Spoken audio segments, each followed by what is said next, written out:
তো নাই, মাপা কেমনে করো? আরে ছোট্ট একটা কাম দিছি, এটা তোমরা করতে পারতাছো না, কোন ভরসা নিয়ে বেঁচে থাকো?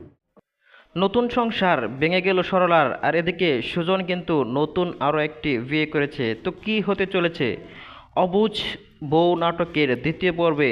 হ্যালো ভিউয়ার্স, আসসালামু আলাইকুম। কেমন আছেন সবাই? আশা করি সকলে অনেক ভালো আছেন। তো ভিউয়ার্স, আপনারা ইতিমধ্যেই দেখে ফেলেছেন অবুঝ বউ নাটকটি ইগল সিরিজের একটি ওয়েব সিরিজ। তো এই নাটকটি খুবই স্পেশাল এবং অনেক ধামাকা হবে আপনাদের জন্য। তো 1 নম্বর পর্বটি যারা দেখে ফেলেছেন তারা অধীর আগ্রহে অপেক্ষা করছেন 2 নম্বর পর্বটি দেখার জন্য।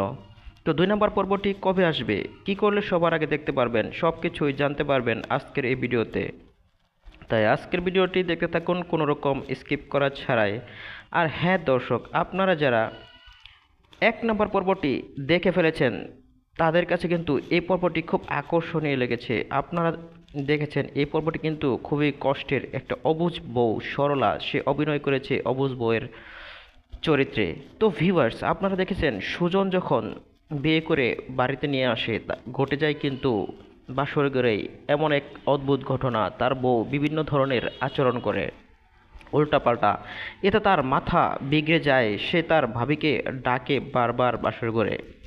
তার ভাবি এসে দেখে আসলে সব কিছুই মিথ্যে ঘটনা। বউ আসলে অভিনয় করেছে যে তার দাঁত নেই, কখনো তার চোখ টেরা, এরকম অভিনয় করে সে তার স্বামীকে বোকা বানাচ্ছে।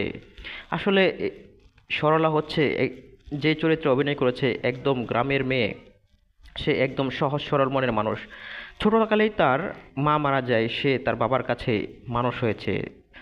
তার বাবা ওইরকমভাবে তাকে কখনো শাসন করে নাই, সে নিজের শ্বশুরবাড়িকেও ওইরকমই মনে করছে নিজের বাড়ির মতো। আসলে আপনারা বুঝতেই পারছেন যে শ্বশুরবাড়ি এবং নিজের বাড়ি দুটা কিন্তু ভিন্ন জিনিস। মেয়েদের জন্য এটা কিন্তু দারুণ একটা ইফেক্ট পড়ে, আপনারা প্রত্যেকে জানেন। তো ভিউয়ার্স, এই নাটকটির মাধ্যমে আসলে ফুটে উঠেছে বাংলার গ্রাম্য যে পরিবেশে আসলে বউদের সাথে যে আচরণ করা হয়, তারা নিজের বাড়িতে যেরকম থাকে এবং শ্বশুর বাড়িতে এসে কিন্তু সেরকম থাকতে পারে না।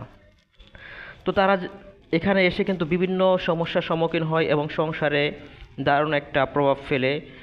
শাশুড়ির কাছে কোনো কিছুই কিন্তু ভালো লাগে না নতুন বউয়ের, যে সে এই বাড়িতে এসে কোনো কিছু করলেই সব সময় খালি শুধু তার দোষ আর দোষ খোঁজে।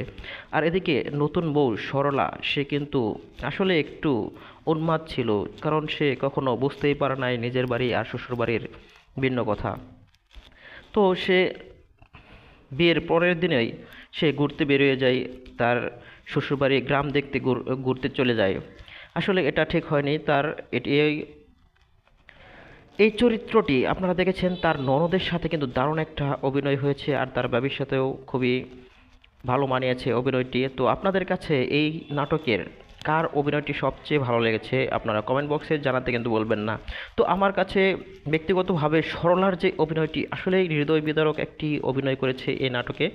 তো ভিউয়ার্স, আপনাদের কাছে এই নাটকটি আরও আকর্ষণীয় হবে এবং আপনারা যারা এই নাটকটি দেখেছেন আমার মনে হয় প্রত্যেকেই চোখের পানি চলে এসেছে আপনাদের, কারণ এই নাটকটিতে সরলার কিন্তু ঘটেছে হৃদয় বিদারক ঘটনা। সে যখন জামাই বাড়ি ছেড়ে তার বাপের বাড়িতে যায় আসলে সংশোধনের জন্য, কারণ তারা তার স্বামীর বাড়িতে সে আর থাকতে পারছে না। সে এই অদ্ভুত কাণ্ড করার কারণে তার স্বামী তাকে ইচ্ছামতো মেরেছে এবং তাকে এই বাড়িতে রাখতে চাচ্ছে না। কিন্তু এই বাড়িতে সরলার ভাবি এবং তার ননদ তারা কিন্তু আসলে তাকে বুঝতে পেরেছে যে তার বয়স কম এবং সে একটু এরকম পাগলামি করছে, কিন্তু একসময় সে ভালো হবে এবং সংসারী হবে।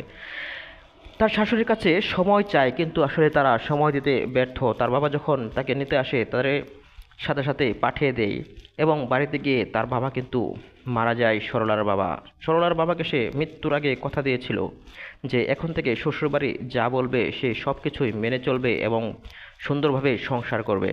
কিন্তু কি ঘটলো, হঠাৎ করে কিন্তু তার বাবা মারা গেল। তো মারা যাওয়ার পর সে কিন্তু সব কিছু দাফন সম্পন্ন করে আসার পর আবারও শ্বশুরবাড়িতে চলে এসেছে। তো শ্বশুরবাড়িতে আসার পর ঘটেছে কিন্তু একটি অকল্পনীয় ঘটনা। মাত্র কয়েকদিনের ব্যবধানেই তার স্বামী আরও একটা বিয়ে করে ফেলেছে এবং সেখানে যাওয়ার পরেই কিন্তু তার যে শাশুড়ি রয়েছে তাকে আরও ধমক দিচ্ছে, কেন এখানে এসেছে, তাকে তো বের করে দিয়েছে, এখানে আসতে না করেছিল। এদিকে তার ননদ এবং ভাবি তাকে খুব আদর স্নেহ করতো। সে অবশেষে তাকে জানালো যে আসলে তোর সংসার আর নেই। তার ভাবি জানিয়ে দিল, সরলা তোর সংসার আর এখন আর নেই, এখন তোর সংসারে নতুন কেউ এসেছে। তো আপনাদের কাছে কেমন লেগেছে এই পর্বটি? আর হ্যাঁ ভিউয়ার্স, আপনারা দেখেছেন যে সুজন যে নতুন বিয়ে করেছে সেই বউ কিন্তু এবার এসে তার পরিবারে পাওয়ার দেখাচ্ছে। সো আগের বউ কেমন ছিল আর এখনকার বউ কেমন হবে, পরিস্থিতি সব কিছু মিলিয়ে কিন্তু নাটকটি দারুণ জমে উঠতে চলেছে আগামী পর্বে। তো ভিউয়ার্স, যারা আগামী পর্বের জন্য অপেক্ষা করছেন, আগামী পর্বটি আসতে চলেছে আগামী 14ই সেপ্টেম্বর 3:30 সময় ঈগল ওয়েব সিরিজ ইউটিউব চ্যানেলে। তো এই নাটকটি খুবই দর্শকপ্রিয় এবং জনপ্রিয় হতে চলেছে। তো ভিউয়ার্স, এই নাটকটি আপনারা যারা দেখেছেন তারা কমেন্ট বক্সে জানিয়ে যাবেন প্রথম পর্ব কে কে দেখেছেন।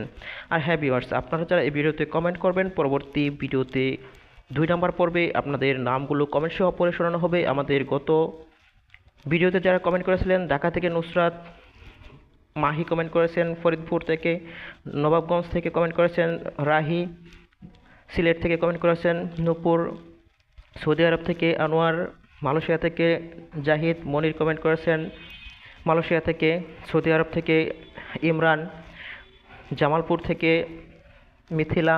আপনারা যারা কমেন্ট করে পাশে ছিলেন আপনাদের সকলকে অসংখ্য অসংখ্য ধন্যবাদ। আবারও দেখা হবে নতুন কোনো নাটকের আপডেট নিয়ে। ততক্ষণ পর্যন্ত সকলে ভালো থাকুন, সুস্থ থাকুন। আল্লাহ হাফেজ।